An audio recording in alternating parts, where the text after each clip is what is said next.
Hello and welcome back everyone to another episode of Gundam Battle Operation 2 Quick Looks. Now today in the hangar we have easily the most well-known amphibious mobile suit in all of Gundam, the zgok.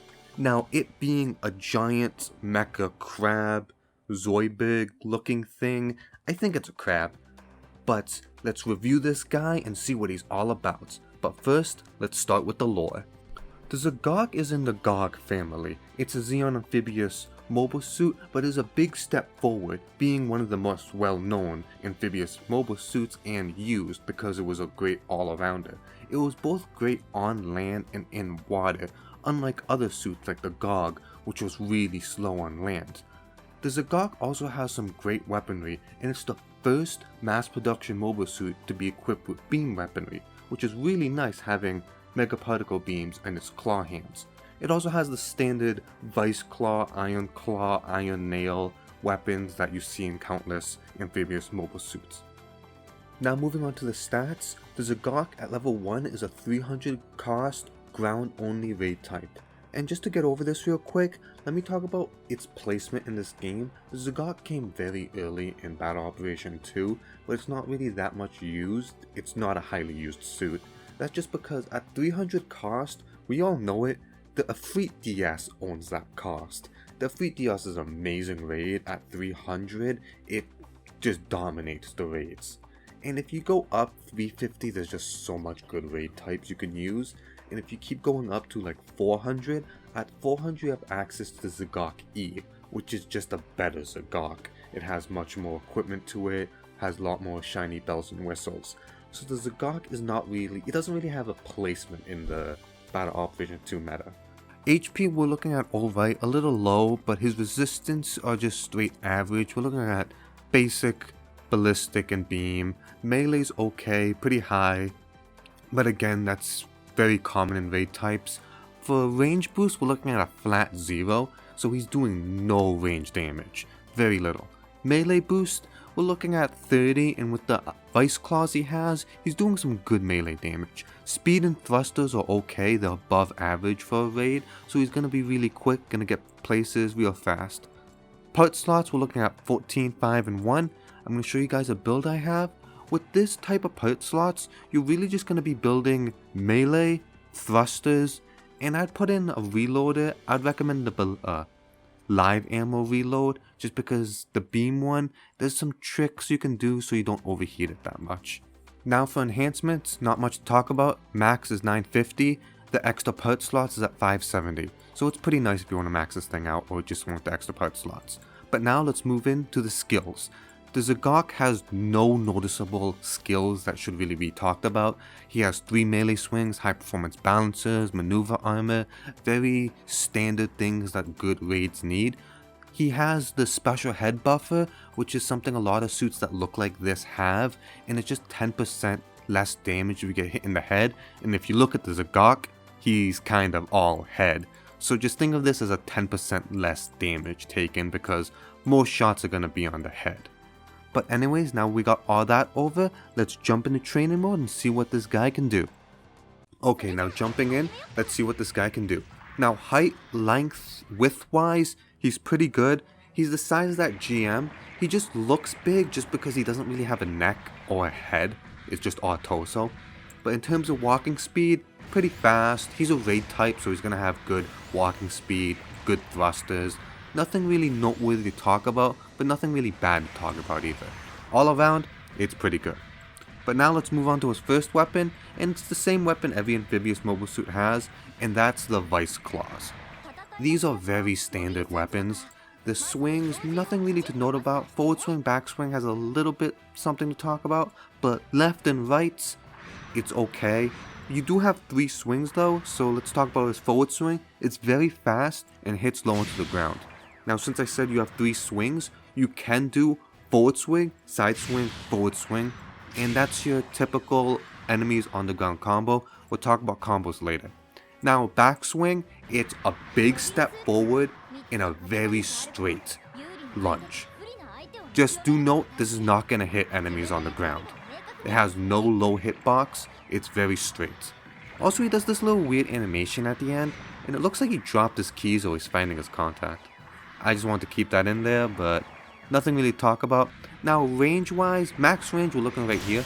It only hits once, so no matter when you hit it, it's going to do solid damage, which is good. Do note if they're moving or so, you can overshoot your swing, but thankfully the entire arm is the hitbox, so it's pretty good. Now moving on to its next weapon, the Vice Beam Gun. Now these are beam weapons, it's in the name. It's an alright gun. We're looking at very fast takeout time, an alright time between shots, and we're looking around just about 12 seconds for a cooldown. Now it can fire 3 consecutive shots before overheating it, and it's a little tricky to do, just waiting a little bit so your weapon doesn't overheat. And for range, we're looking about right here. You can shoot this while moving, which is nice. You cannot while boosting, and you can shoot this in the air. Pretty nice weapon all around. You gotta be accurate with your shots.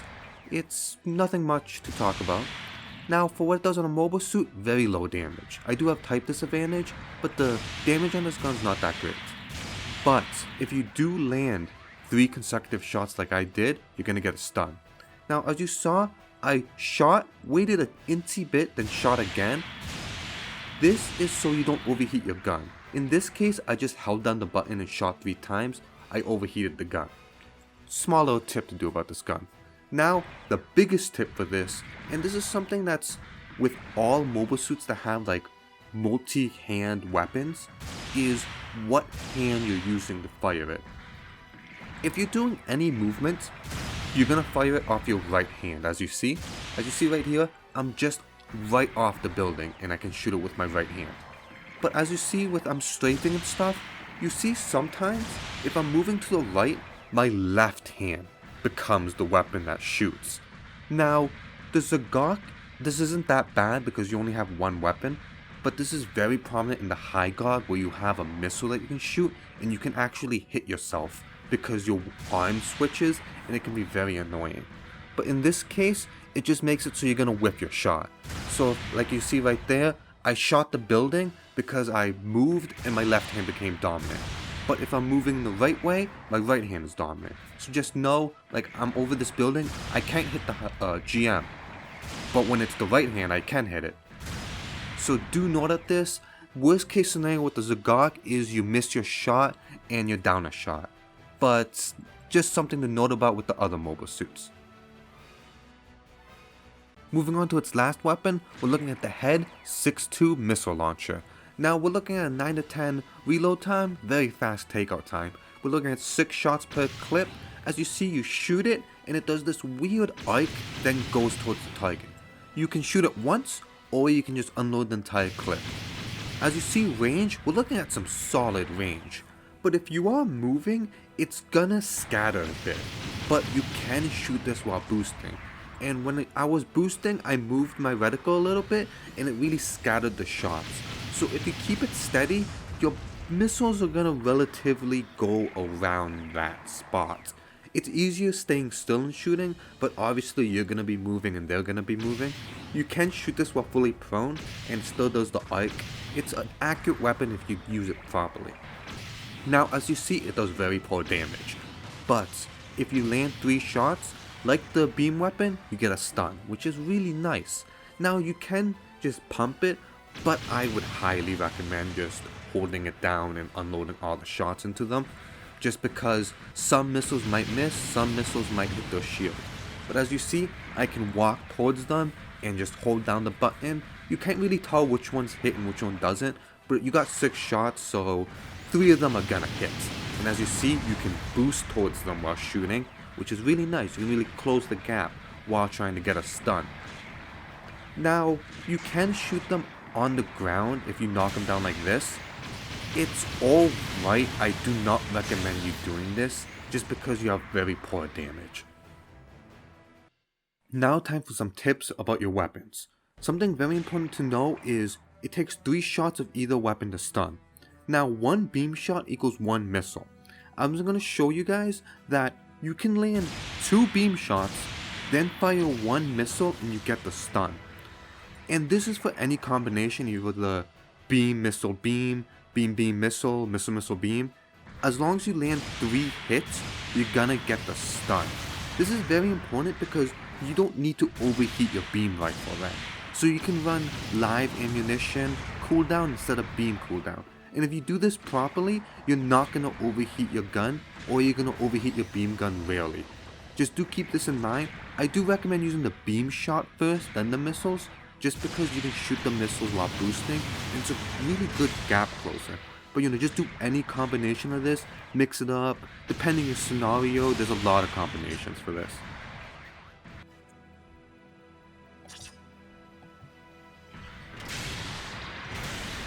Now moving on to combos, there's the obvious backswing into forward swing. Don't do this combo, it doesn't utilize your most damage. What you want to do is forward swing, side swing, forward swing. Depending on their height and what type of mobile suit it is, sometimes the side swing hits, but what's important is the double forward swing. That's where you're going to get the most damage. Now to do this combo, you're going to have to boost towards the enemy. If you boost back, you're not going to make it in time to get the 3 hits.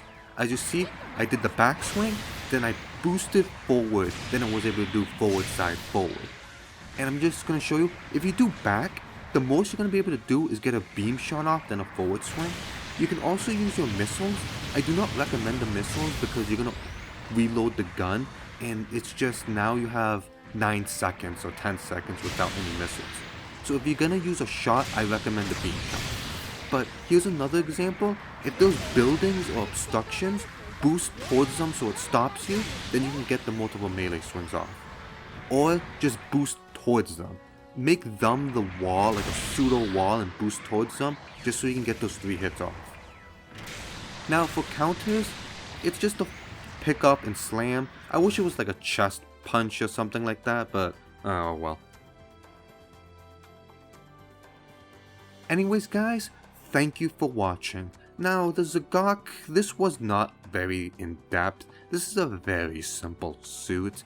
Doesn't really have anything special to talk about, so there wasn't really that long or anything I could really go into it. It's very straightforward. The combos are very straightforward. It's an alright mobile suit. I'm going to be uploading some gameplay of this shortly after this video, probably a day or 2 after. Check that out. But anyways guys, thank you for watching. Check out my channel for any other Gundam Battle Operation 2 videos, or if you just want to see me talk to myself playing non-mecha or mecha related games. Anyways, my name is Slothcakes, and enjoy you guys' day. See you next time.